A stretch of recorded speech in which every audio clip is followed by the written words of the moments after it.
حضرت عبداللہ بن مبارک رحمۃ اللہ علیہ بہت بڑے محدث ہیں اور فقیہ بھی ہیں۔ وہ فرماتے ہیں، میں نے اپنی زندگی کا شروعاتی حصہ مالداروں کے ساتھ گزارا، خود بھی مالدار تھے، صبح سے شام تک مالداروں کے ساتھ رہتا تھا، لیکن جب تک مالداروں کی صحبت میں رہا مجھ سے زیادہ غمگین انسان کوئی نہیں تھا، کیونکہ جہاں جاتا یہ دیکھتا کہ اس کا گھر میرے گھر سے اچھا ہے، اس کی سواری میری سواری سے اچھی ہے، اس کا کپڑا میرے کپڑے سے اچھا ہے۔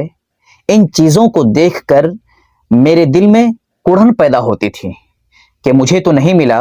اور اس کو مل گیا۔ لیکن بعد میں دنیاوی اعتبار سے جو کم حیثیت کے تھے، غریب تھے، نادار تھے،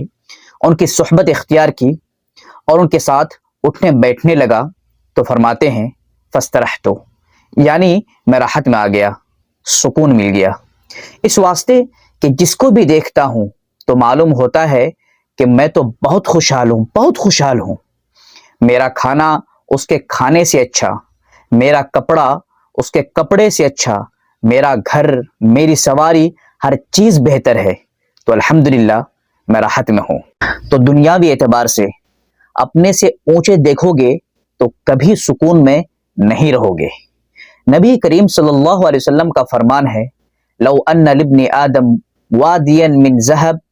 احب ان یکون لہ وادیان، اگر ابن آدم کو ایک وادی سونے کی بھر کر مل جائے